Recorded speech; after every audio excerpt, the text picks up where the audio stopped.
Hey everyone, thanks for joining me. I'm back with another episode of travel, and today we're talking about travel books. We have both the travel authors and we just have travelers. Oftentimes, books inspire us to go someplace, or after we read a book, then vice versa, then we want to go there. So excited to have you all here. So I'll have Kathy. Why don't you go ahead and introduce yourself? Tell us where you're joining from, and we'll get started. I'm Kathy Dunn from San Diego. I'm not an author, but I like to travel. I went with April to New England in 2001 and hoping to go next year with her to Alaska. Yep, fingers crossed. Veronica? Hi, I'm Veronica. I'm also known as the Hip Grandma with a Camera, and I am an author. I have two books out. My most recent book is called 100 Things to Do in Holland, Michigan Before You Die. And so, obviously, Holland, Michigan is my hometown. So, I'm a Midwest girl, and I'm excited to share my love for my hometown with everybody through my book. Yay! All right. And my name's April. I'm a traveler. I do try to read, but sometimes the reading is like by chapter or by topic. So excited to have you guys join me. So why don't we go back to you, Veronica, and have you share about your book, your new book, maybe a couple of highlights and what inspired you to write it, and if you had other books prior to writing it. So a couple questions there. Okay. Well, I moved to Holland about 20 years ago from nearby Grand Rapids, which is kind of one of the bigger cities in Michigan. And Holland is just about a half hour west. So we're right along the lake shore of Big Lake, Michigan. And if you've never been to any of the Great Lakes, then know that Lake Michigan looks more like an ocean than a lake. So it's great big place to be. I I had not spent any time in Holland, even living only 20 minutes away. So when I moved here, it was like a complete shock at all the wonderful things that were available in this town. And so, gosh, I've been here almost 20 years, and the opportunity came to write a book about it. And I said, yeah, I think that's a good idea. It's time to share what I know with other people. So I started about a year ago and just finished it, and it's just published recently, just a couple weeks ago.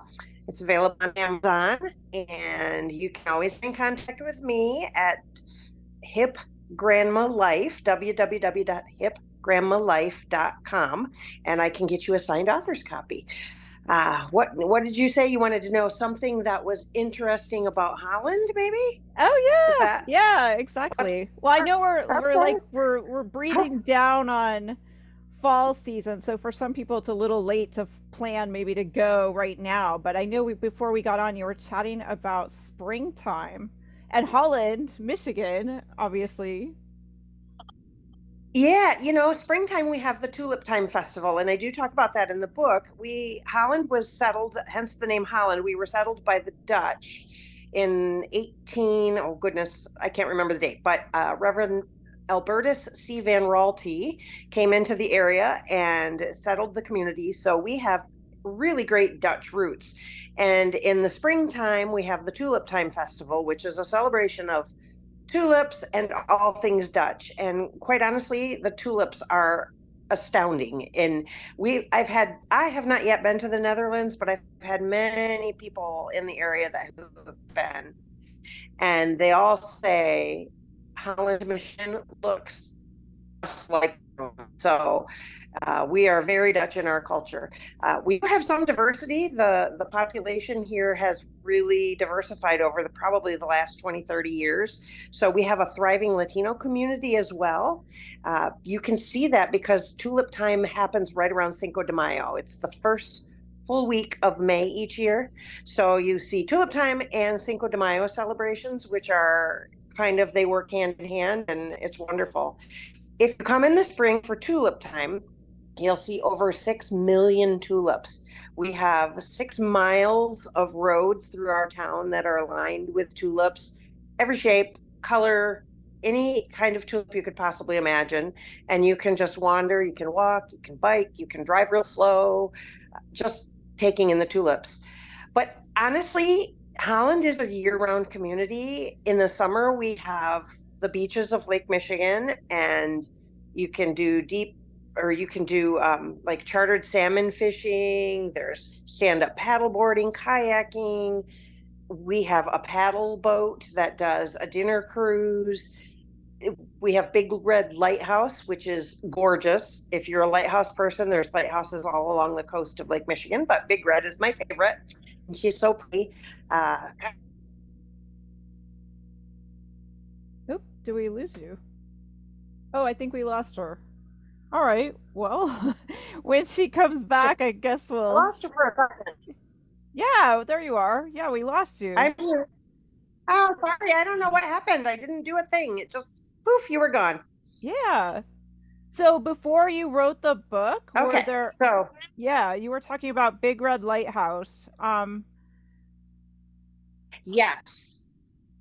And then fall, we have gorgeous colors, and there's plenty to do in the fall. The colors are beautiful. We have hiking trails all over the place. Again, if you can get out on the water a little bit in the fall, it's chillier and it may not be swimming weather, but it's still lovely to get out and see. We have sand dunes all along our beaches. You froze. Did you lose me again? Oh, now we lost her, I think. Uh-oh. All right. Well, go ahead and unmute Kathy because we can talk about other books because I know you read quite a bit yourself. So, do you have a book or two that you recommend that you've enjoyed reading that's inspired your travels or after you've traveled to check out and read? Trying to think of specific books. I read a lot of historic fiction. So a lot of the places I want to go are those places. And then growing up, my sister and I both were seriously addicted to reading books about Arctic and Antarctic explorers. Oh, really? Oh, that's interesting. So people like Shackleton, Amundsen, Perry, uh, Nansen, all of those people, and Scott, of course. And that's one of the reasons that I've wanted to go to Antarctica for so long. And I was going to go next February, but now I'm going to have to put that trip back. But I still want to go. Yeah, as you should, definitely. Yeah, I think for me too, it's like as a kid, I was always reading books and curious, my grandma always had the National Geographic, so even though I wasn't able maybe to always get through all the articles, the pictures were exciting and interesting. But I always look for books before I go somewhere that might have something to do with the destination. And I kind of like, I'll go back and reread sometimes some of the books that are actually kind of nonfiction. Charles Kuralt and some of the other, reporters and writers from past generations, they did books on, monthly places they enjoyed going. So I have a few of those that, they spend a month in, Alaska, or they spend a month in the Smoky Mountains. And so then sometimes that gives you, hey, what would it be like to actually spend a month there? That'd be amazing. And I think a lot of James Michener's books Oh, yeah. inspired me to visit places like Hawaii and the South Pacific, and places like the Far East and the Source. Um, those are all books that interest me, and I've read most, if not all, of his books. Oh, wow. And those are some thick ones. Those take a little while to get through. Veronica's back. Hey. Hopefully, we'll see. I don't know what's happening. I'm just sitting in one place and I'm losing signal off and on. So Yeah, yeah. So we kind of skipped over and we were just chatting about books that have inspired us. Have Were there books that inspired you before you wrote your book or in the past to travel? Gosh,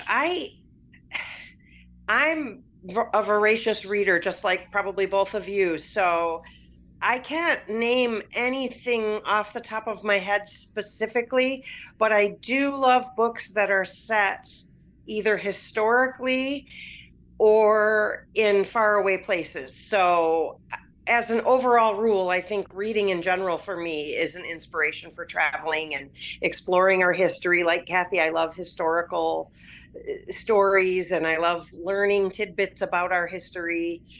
Um, and I know that we're talking about books, and I love to read stories of Civil War kind of Oh, area time, and I did this. It was a year. Gosh, time goes by. I was going to say this summer, but it was actually last summer. I visited a town in Wisconsin. Um, why am I drawing a blank?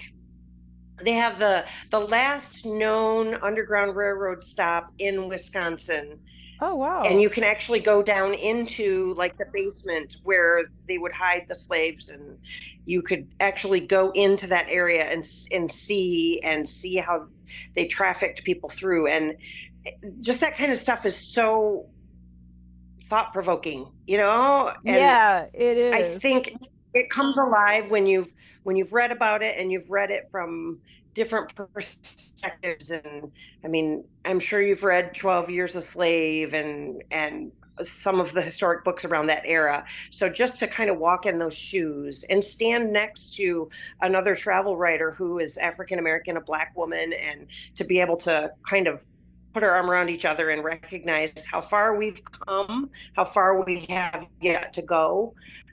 But yeah, I, That's I don't know how people don't fascinating. read and get involved in. Yeah, I don't understand how there are people out there that can't just like be sucked away into a story because it just happens. Yeah, it does. Yeah, I love that. Or it's like, I think when you read a book too, then you're more, either if you've been there, it brings the memory back of you being there, or that's why sometimes I'll reread a book after I've been at a place, because then Yes. it's like, yeah, it's like, oh, what really did happen, or what people, what were their lives like, or, it fits all the pieces together, like you said. Because same thing, it's like, even though I'll read historical fiction, it's those details. And I know that's a lot of work for the author to weave those stories, but it just makes such a huge impact. Well, and there's always room for me too after I visited. I'm a travel writer, so I spend a lot of time traveling. And even after I have visited a place, maybe I didn't have an interest in that particular history or I didn't have a knowledge of it. And so I find myself gravitating towards reading things after I've traveled, which kind of opens your eyes to, hey, what? I didn't even know that was a thing. And then all of a sudden you find, and especially local authors are amazing at talking about their personal culture and history in their area.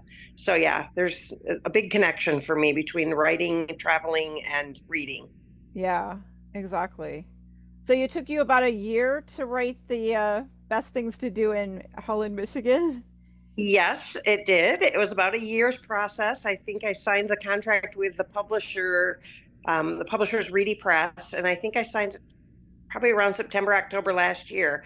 And so it took just about a year to get the research, which fortunately, because I've lived in Holland for so long and I know what I like around here, some of it was kind of a shoe in, but I did do quite a bit of research into things I hadn't done before. And it's surprising when you start digging deep what's within 20 minutes of your own back door that you can really experience that maybe you just had no idea. So, yeah, that was Yeah, that was probably the most fun, discovering new fun little things. right, right. And that's what I love too. I think that, in the United States too, they're discovering more history that dates back to the early peoples who was here, whether it's Indian mounds or Native American settlements. I mean, there's just more and more proof that people have been here much, much longer than we may have given them credit for.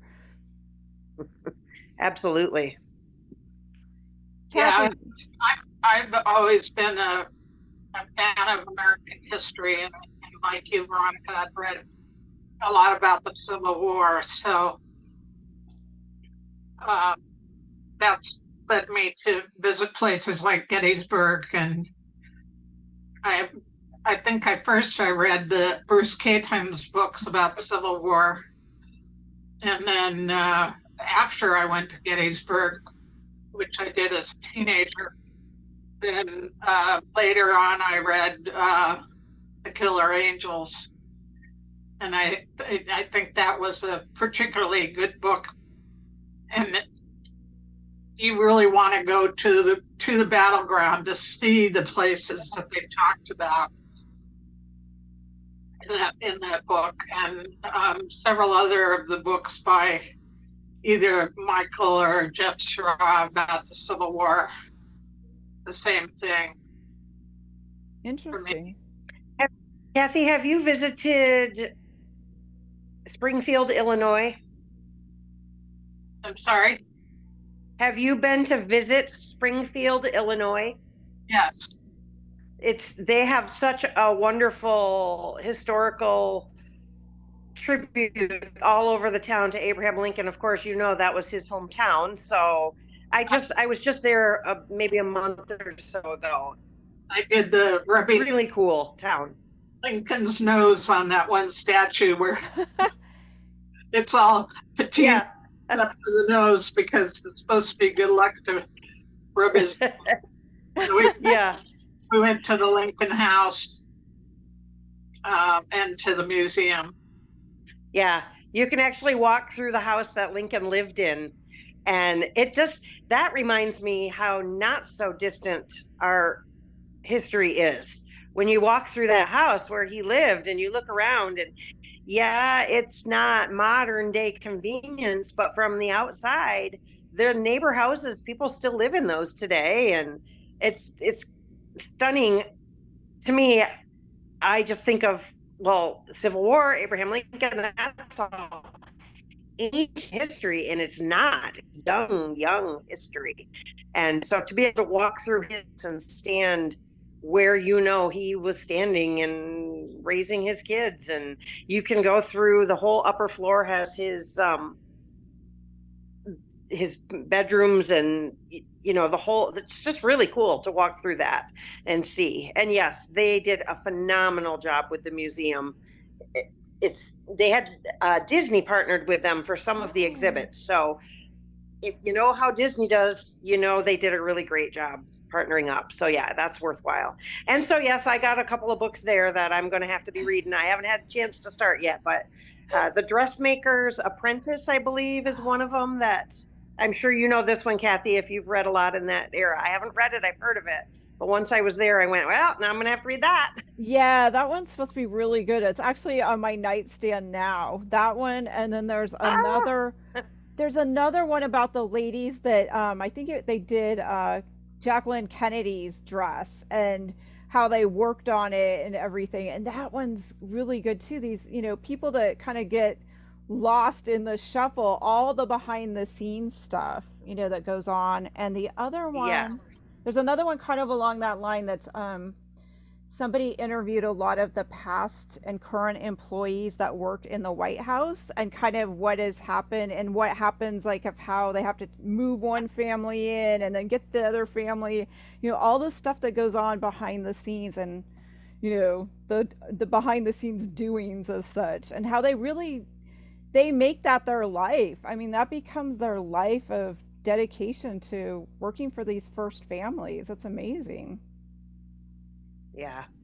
Leah Williams, welcome. We are discussing books, and did you want to share a book that's inspired you, or just here to listen? Hi. A book that's inspired me. Oh gosh, that's quite a list.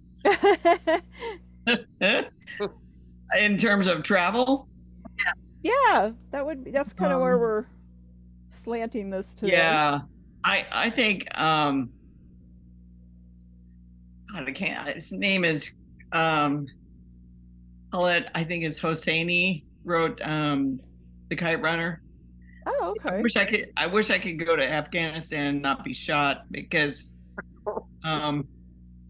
it just sounds like a really magic country. So I'm waiting for the Taliban to leave. Yeah, You read 1,000 Splendid Suns. that's it. Yeah, that too. I read both, of course. Yeah, just he's a magical writer, and just everything about the different cultures. It's just fascinating. And I've heard and read other things about Afghanistan, and just, any country that's that rugged, it you can have pockets of people who never see each other, 50 miles away from each other. Just wonderful. Yeah. Yeah, that's amazing. I know some of the books that are written in from that perspective of someone living in another country, and there probably is some amount of bravery too sometimes in telling some of these stories, I'm sure. Oh, yeah, definitely. Yeah, it's risky. I mean, of course he was writing from here, but still, they can be tracked down. You never know. I'm always amazed that people write when they're still in the country. Yes. Oh my God. Yeah. Like the Saudi writers. Oh my God. Right. Right. Exactly. Yeah. Right. Oh, amazing. Well, thank you for sharing. Do you have other books that you enjoy or authors? And if you don't, I can always Google them later and try to share. I end up reading a lot more in snippets than anything else, and then by the time I'm done with all the snippets that I read that are travel based or history based, I'm like, I just want to dive into fiction. Like, my business is that I write letters based on travel. Oh, do you? So it's a letter subscription. People get 2 letters a month, and each letter is based on one historic site. So I'm always researching, interesting places, and then writing about their history and culture and their time and all that. Like, I just wrote a letter about Gaviota, and like, seriously, I grew up here, and I never bothered to think what the name meant, whether it was a person or a thing or why Gaviota. I mean, it's like there's a kind of wallpaper to your life. Right. That's like, interesting. Oh. Yeah. If I spoke Spanish, I would know that it meant seagull, but and even then, it's like, well, why seagull? Yeah, I was just gonna say, since I know where Gaviota is, it's like, why seagull? Because it's not exactly. Yeah. Well, when Juan Cabrillo, they're moving their way up the coast, and he was with Father Juan Crespi, and the father named it after some ponderous Saint bloody blah, and but the soldiers had killed a seagull, so they were calling it La Gaviota, and Gaviota stuck. Rather than Saint yada yada de yada yada. And I thought, they killed a seagull, named it after. You just, it's like life is so surprising, and that's part of the joy of travel for me and learning. For me is being just constantly surprised and sort of delighted. Agree. I think that's all of us. Yeah. And when we can't travel, having a good book to transport us somewhere else. Sometimes I feel like I have a little ongoing stack by my reading chair. It's like, because I have a hard time sometimes like reading consecutively start to finish unless it really hooks me in. Otherwise, it's like, oh, just open the book and start there and read a chapter. Yeah, exactly. Yeah. That little experience, especially when you're reading about travel, because it's like the chapters are so finite. You're going to this place or learning about this person or this era, and you're kind of done. Yeah, exactly. Till the next chapter. So is that what you do? Do you travel, right? Not much yet. It's something I'd like to get more into. Veronica has published a new book that's out on Holland, Michigan, and you also were part of a book on Midwest state parks. Am I correct? That's correct. Midwest State Park Adventures. And I wrote the Michigan chapter, and it's, I believe, 12 other authors I partnered with. And so it covers all the Midwest states. And we go through, Michigan has 108 state parks. So I couldn't write about every single one. But I wrote about the 5 areas of Michigan we have, north, or the northwest, north, south, or you know what I mean, the 4 quadrants, and then the UP. And so I think I wrote about 3 or 4 from each section. 3 from each section, because I think 15 I went into some detail. And then we put charts in that explain for every state park what kind of camping is available, what kind of restrooms are available, if there's kayaking, or if there's like rental, that type of thing. So we did a really all-encompassing job of kind of marking out what you can expect when you go to any state park across the Midwest. It's really a good book, and the writers that all contributed are all travel writers, so they're all experts in their state. So yeah, that was my contribution, was the Michigan section, and that was out just early this May. So first edition, and has been very popular. It shot right to #1 on Amazon in the travel Midwest section. So looking at, and then of course I wrote about it, and so we'll see what comes up next. I was just gonna say, yeah, because now it's like what to write about next, because I know you've been out road tripping and traveling, and yeah, I've been road tripping all around the Midwest. I'm trying to kind of stretch outside of Midwest and get to different areas. I'm looking at a trip to Washington next year, potentially San Sebastian, Spain, San Juan, Puerto Rico. I've got a Texas trip in the hopper. Just who knows? Who knows? I will go where the road takes me, as they say. I love that. That That's is great. How exciting. So it was published in May, and which states are in it? Okay, I'm going to miss some, but I'll try my best. We have Kansas, Michigan, Ohio, Indiana, Wisconsin, Iowa, North Dakota, Probably Minnesota, I think. Minnesota. Oh yeah, you'd have to have Minnesota. Illinois for sure. Yeah. It covered quite a bit. It's a pretty nice book, because I got a copy. It's a pretty thick book, and everybody, like I say, we all worked together and collaborated, so it's got some good continuity throughout. Of course, every author has a little different style, so that's fun to be able to kind of recognize, oh, this is different author, different style. And so yeah, that was a really fun. And that group of authors, I was invited in on Midwest State Park Adventures, but that same group of authors has a previous version out, Midwest Road Trip Adventures, and they had a different author that contributed for Michigan. So I wasn't lucky enough to be part of that, but that's another, it's mostly the same authors, and that's a kind of peek at a travel around the Midwest area. So that's a fun one too. But of course, I'm a little partial to Midwest state parks. Yeah. Yeah, exactly.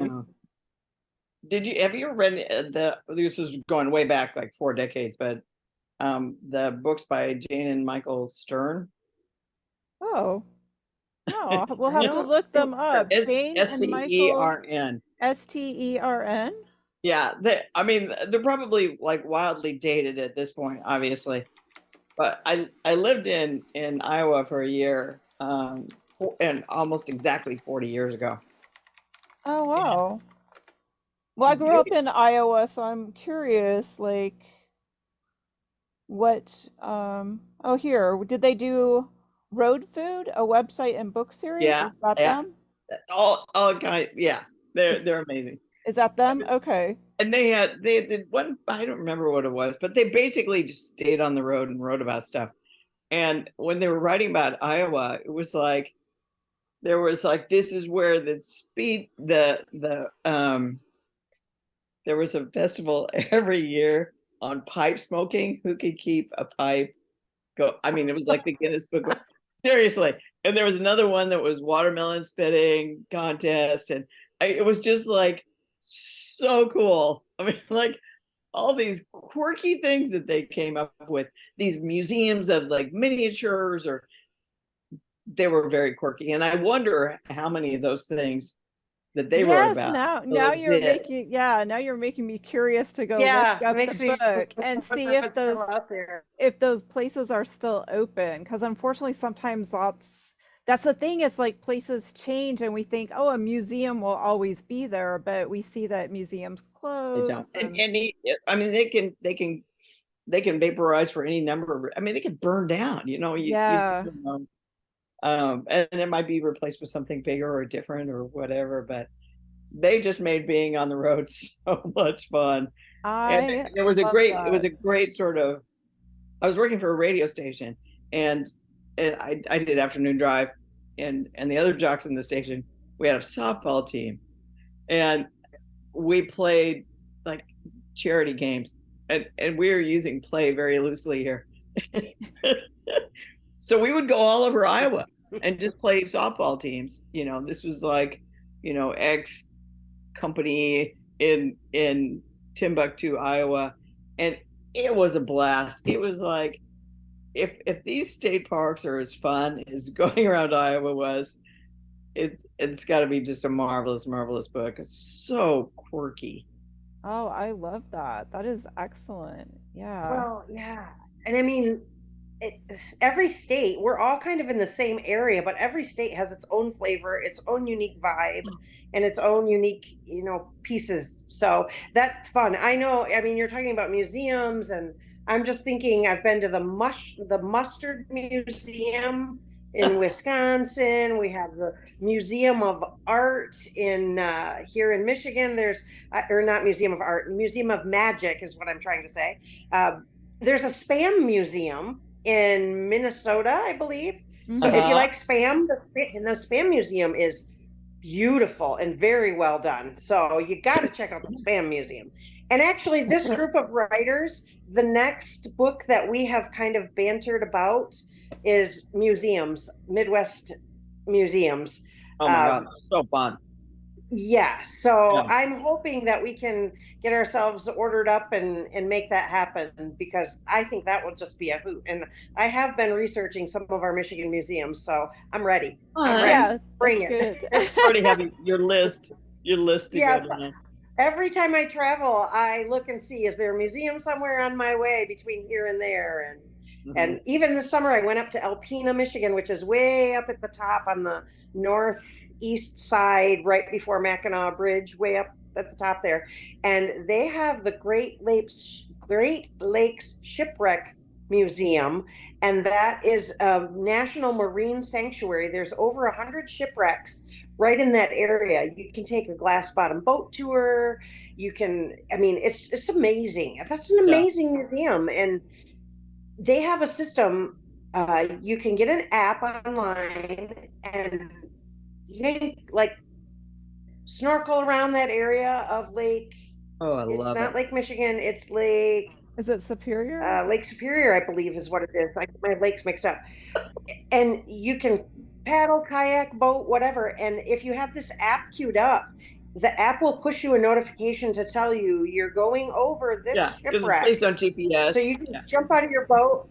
Yeah, and look right down. So I keep saying, my husband and I have one 15-year-old son left at home, and they both love to snorkel and dive and such. So I'm like, we're going up there so you guys can snorkel around these shipwrecks, because that just sounds.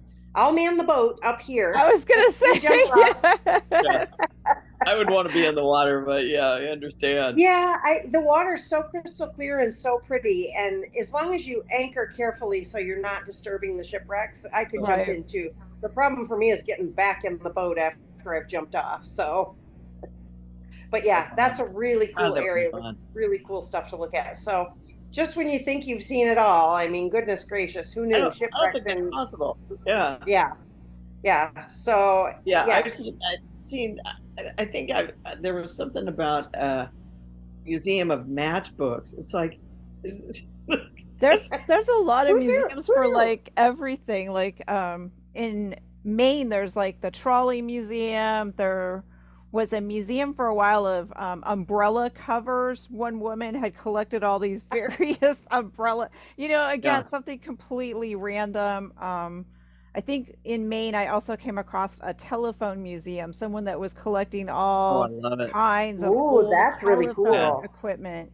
Because Yeah. before cell phones, the telephone, it was Yeah. a like stationary object in your home, so to speak, that had to be attached to Yeah, a and wall. it was almost decor. You Yeah. Yes, remember? And we Yeah. all No, remember the I 70s know when all you of us had the remember harvest gold. when you couldn't go anywhere and talk on the phone. Yeah. And you had the harvest gold phone that matched and yes, it hung on the wall with the 20-foot curly cord. right. Yep. We all remember those days. Nailed. I even remember party lines. Like, I do too. But we went on party line for several years when I was a kid. Oh, oh, they're terrible.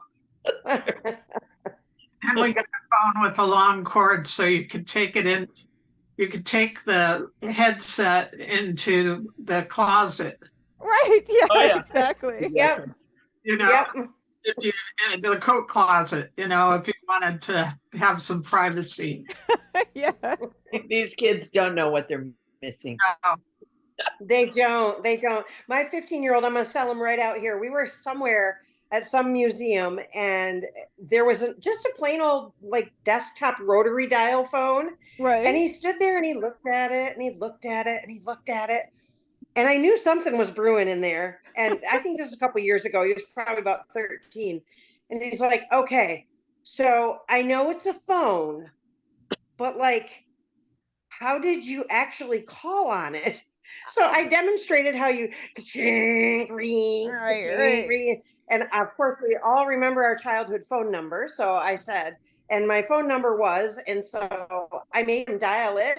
He's like, holy cow, that took forever. And I said, yeah, imagine if you put the wrong number in, you had to Oh start yeah. all over. Oh yeah. When Yeah. when So I was off it's in funny college, I had this how phone. My mother hated this phone number. It was something like 99809 something. So if, yep, all the big numbers. so Yep. so she goes, if you misdial like halfway through, Oh, yeah. it's like exercise. I know. I know it's I actually wonder if there are that's why they videos made of nine. kids trying to like figure out how to use a rotary phone. Ah, so Oh funny. And yep, we all had them. Yeah. yeah, like you- that was way to do Hey, it. April, your phone number I'm gonna have to. letters, not with numbers. Exactly. Yeah. You gotta Yeah, hop that would off, make sense. Veronica? Yeah, I have to hop off. So it's been great. It was so nice to meet you, Leah and Kathy. Nice to And meet you maybe too, I'll see you on Veronica. another call, but I have to say So, goodbye for now. yep. Yeah, if you're interested in seeing my Holland book or the Midwest State Park Adventure book, you can find me at www.hipgrandmalife.com. Okay, Yay. You'll know great. it's me because of the pink hair. Yep. Live. Thanks, Veronica. So Take care. Thanks for joining. you're welcome. See ya. Bye-bye. Bye. Hi. So, Leah, you were talking about letters. You tell us a little bit more about this letter project because I think I missed your beginning explanation about it. They're online at lettersforwanderlust.com. Oh, It's a twice monthly letter series. It's a subscription, and it's snail mail. It's not a newsletter. So twice each month, subscribers get a letter. It's on heavy letterhead, and they're always about one historic person or one historic site, and they're kind of a deep dive. It's like an expanded, more affectionate version of a travel story in a newspaper or magazine. oh, nice. And Yeah. people actually get it then in the mail. Yes, exactly. I love that it's actually taking us to something. I mean, I think that's a little bit of a lost art is receiving something in the mail. I still like to send postcards and, greetings like that, but it's getting hard. You just don't get that much mail as such in the mail.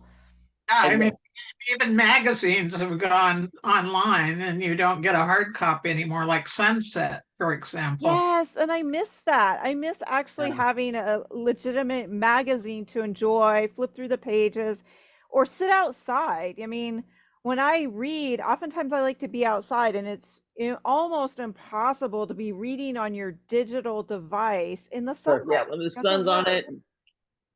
Yeah, or have on the coffee table so that visitors can read while they're sitting around. I Especially ones like Sunset Magazine, where, well, first of all, I used to just tear them apart. I mean, it'd be like I find a story on camping, I rip it out, staple it, and put it in my file on camping. You know what I mean? And now it's Right. like, oh, I get to print it out. I don't want Yeah. to do that. It's like, it's well, fun, but like that's not fun at all. dropped my Sunset subscription because they're not what they used to be. Yeah, I did too. I actually quit taking Sunset and I had taken them for years and years. But yeah, when they quit doing an actual copy that I could go back and refer to, or like you said, Leah, oftentimes they would have pullouts on various little towns or getaways. I mean, Oh yeah. printing it is not It the would go like same. town specific. It would be like, Yeah, this is exactly. Redondo Beach, and this is where you go, this is where you shop. So Yeah. now it's like all online. Yeah, it is all online. I haven't seen a magazine copy for years. Have you, Kathy? I mean, a lot of when I go to Barnes and Noble, the travel section of magazines keeps shrinking and shrinking. Because the other one that disappeared, I think, was National Geographic Traveler, which was kind of just I geared to love that. Yeah. that one's gone. There's several that have just They couldn't, folded. with National Geographic Traveler, they probably couldn't compete with Condé Nast magazines. But Sunset, what was like Sunset? I know. That's like, this is news to me, but I'm No, yeah, horrified. yeah, and the regional magazines are what I love so much because they highlight, not only, like seasonal activities or they'll highlight festivals and like Sunset would show you in the back, they'd have Exactly. what was going on and it was a nice easy reference because sometimes now you go online and it's almost, I don't know, it's not the same. Well, and they don't have a lot of the content they used to. I can remember back in the 70s and the 80s and even into the early 90s when Sunset had a lot of craft projects you could do Uh-huh. and plans for things. I mean, I built with my ex-husband, I built the waterbed from plans from Sunset magazine. Oh my Oh God. wow. Oh, that's great. Yeah. It was very craft oriented. Yeah. And I also love one thing that Sunset would do from time to time, even into this new millennium, is they would catalog um their like, okay, this was what we were saying about it in 1950, Yes. forward. And it was fascinating. You wouldn't they did one story on how they had covered guacamole. And, Oh, uh-huh. and their first recipe was like, they were horrified. Seriously, it was like somebody from Kansas who had never heard any Spanish other than hola came up with this recipe. It was freaking tragic, right? And then it moved forward to really great recipes. But it was like, it was so humble for them to say, we haven't always been like totally perfect. Yeah. And it was just joyful. So I'm sorry that's gone. Yeah, and like Kathy probably often, at least up until when they were still sending out, I would look forward to the issue that they would be sending out. I'd be like excited to go to my mailbox and get it so I could see like especially the listings in the back of the happenings because in Yes. California or any area, I mean, just talking to Veronica, who was just here, same thing in the Midwest. There's lots of little happenings, and it's Yeah. hard to know where to find. They had a really good listing of It was wonderfully highlighted things to go see and do, and they'd give a little synopsis, the dates, so you could actually kind of pick through and miss that. You could plan day trips based on that. Yeah, It was exactly. brilliant. And that stuff is a lot of work. It was just a very generous thing for them to do. So, Yeah, I haven't quite found a resource to replace that. Have you, Kathy? yeah, I can't think of anything even close. Westways in some ways Yeah. has some of those things, but not even close. Yeah, not even close. Ways doesn't have things like recipes and things like that. It's really just about travel and photography, Yeah. you know. Or cars. Yeah, or cars. Yeah, it's cars kind of, specifically. and it's pretty watered down, and like it's pretty thin, you know, like you said, on the events pages, it's like very skimming, you know, they don't, it's not as inclusive as Yeah. Sunset used to And be. it doesn't have quirky things. Yeah, exactly, right. Which is what we love, is the quirky. Obviously, if we like the spam museum and things like that, Right. we're not like, no, like the main event. Yeah, you want things that feel surprising, and you're not. I can't think of it. I mean, it's Sunset was quite literally incomparable. I know. I'll have to, I know, and I don't know. Are you still looking at it online, Kathy? Is it even, because I just kind of, I Yeah. gave up. I had it delivered to like my, I don't know, my Kindle box for a while, but I found I never read it, read it. I never opened it up. It was Yeah. just, the experience was worth it. gone. Right. It was just gone. Yeah, I can see that. Yeah, I dropped my subscription about 2 years ago, I guess. And to add insult to injury, maybe it's gotten better, but I did a search on something on their website, and it was a disaster. I mean, it was stupid bad. It was Oh. it's like it was on this level. I was looking for something that was like, say, on the Santa Monica Pier, and it Right. went like, it was worse than worthless. And I thought, you should have these searches down pat. I should be able to look up Prescott, Arizona, and have, do you know what I mean? Yes, exactly. And relatively- have, right. Exactly. And I just thought, I don't know who your webmaster is, but people are not going to come back. No. They won't come back if it's this hard to surf. Right. Yeah, that's frustrating. Yeah, I mean, that is kind of what's happening, unfortunately, with a lot of, because it sounds like a lot of us like, you know, we like a tangible thing, whether it's a book, you know, magazine, and the travel magazines the last few years have just, you know, they're, Gotten skimpy yeah, they've gotten skimpy. because everybody's gone online. But you're right. There's no. You just want to sit with it. Do you know what I mean? I look at TripAdvisor instead of, you know, reading, you know, Sunset or National Geographic Traveler, which I used to get also. Yeah. You're killing me. You're both just killing I me. know. So where are you living, Leah? Are you on the West Coast now? I'm in Santa Barbara. Yeah, I grew up here. Oh, How about okay. you? I spent like 20 some years in California, but I just recently relocated to Las Vegas. So Oh, interesting. So Yeah. Sunset would have been great. I have to do so much research on trying to find, you know, because I want to go outside the city. There's a lot of little ghost towns in Nevada and places I Yeah. haven't explored yet, but finding them is just, it gets daunting at times, to be honest. Yeah, exactly. How about you, Kathy? Where are you? San Diego. A mere 250 miles away. And I'm a native, so Yeah, me too. Not of Santa Barbara, but California. So, Nice. so you've always lived in San Diego?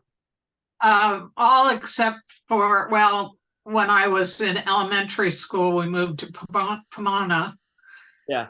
Wow. All the way to Pomona. We went to Redondo Beach for when Yeah. I was in high school, and then I lived in Humboldt County when I went to college. Oh, interesting. And I came back to San Diego and then left again to go to graduate school in Chicago. I couldn't wait to get back to California fast enough. Yeah, that I'll bet the snowstorms got to you bad. It was awful. They had the coldest day in Chicago history up to that point when I was there, just because I was there. Oh no. It was 86. It's like California girl. Yeah, exactly. I'm going in October. I'm going, surely it doesn't get any colder than this. Oh yeah, right. And then there's a freak snowstorm. With shirt sleeves, and I'm wearing my down jacket, you know. Yeah, exactly. Yeah. The last year, you'll appreciate this, Kathy. The last year I lived in in Boise, in Santa Fe, New Mexico. The first snow was in October, and the last snow was in May. Right. And I was like, I've had it. The next year there was like a tiny dusting, but I was already back in California. It was like, I'm sorry, but 8 months of snow is just, I gotta go. Right. Yeah, that's too much. My Wow. mother is from Cheyenne, Wyoming. And so she used to say there were 2 seasons. There was winter, and then there was Frontier Days, which is 2 weeks in July when they have the rodeo. And she said even during Frontier Days, some years they had snow. Oh my God, that is just evil. That's terrible. Well, we're almost at the end of the hour, and I wanted Leah to tell us again if people want to sign up for the Letters for Wanderlust, where they might. It's do lettersforwanderlust.com. Yeah. Wonderful. Yeah. It also, the pen name is Chronicler X. Ooh. So if you went to chroniclerx.com, it's also linked, so it wouldn't matter. Okay, well, that's good Yeah. to know, because I think that's interesting, and we can share that with other people that Yeah. still enjoy the joy of getting something interesting in our mailbox. So Yeah, I know, just that, and it's funny because of that whole letter thing that we don't get letters. yeah, I had 2 subscribers say like 24 hours apart, I don't open my letters right away.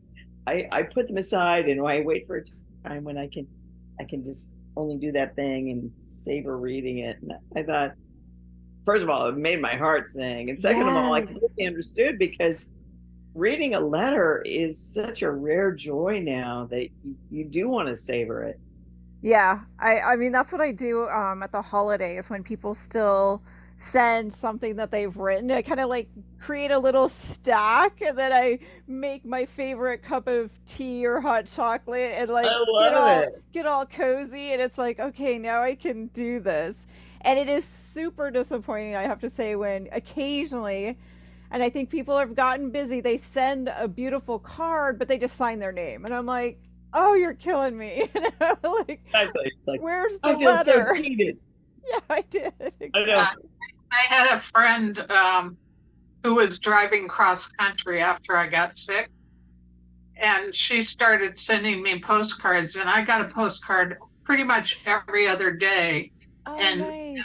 she took, I think it was 6 weeks they took to drive across country, and I so look forward to getting those cards. And I saw her on Friday, and I told her how much those meant to me, Oh, and that's good. it's postcards anymore. Hardly anybody, Yeah. I'm on Instagram, and I'm forever giving people little tutorials on how to write postcards, holiday cards, thank you Oh, letters, nice. stuff like that. Okay. Because I think some people are like a little terrified. Like, Yeah, they are. I don't know why they're intimidated either. It's just like, Yeah. get your pen out, write something, and share I some know. of your experiences. Share some of your thoughts and feelings, or what you saw and what it felt like. Well, that's like, it's obvious to us, but we're looking at, like, it's kind of like some things in tech are to us but aren't to them. It's like, oh, well, it's just easy, you just do it. And we're like, no, it's not easy. It's easy for you. Well, thank you so much, ladies. It's after 5, so I got to dash. But this has been amazing and wonderful. And I'm so glad to meet you, Leah. Thanks for joining us today. Kathy, thanks for sharing the input on the books and the postcards, and hopefully they'll give us impetus to keep sending those we do know who enjoy postcards and letters something in the mail. So, and if you come up with any authors, I'm going to share that one you gave us, Leah, and some of the ones you suggested as well, Kathy, and put them in the show notes for later. So thanks, ladies. Excellent. Thank you so much. Yeah, so hope to see Beautiful. you again. Take care. Bye. Bye.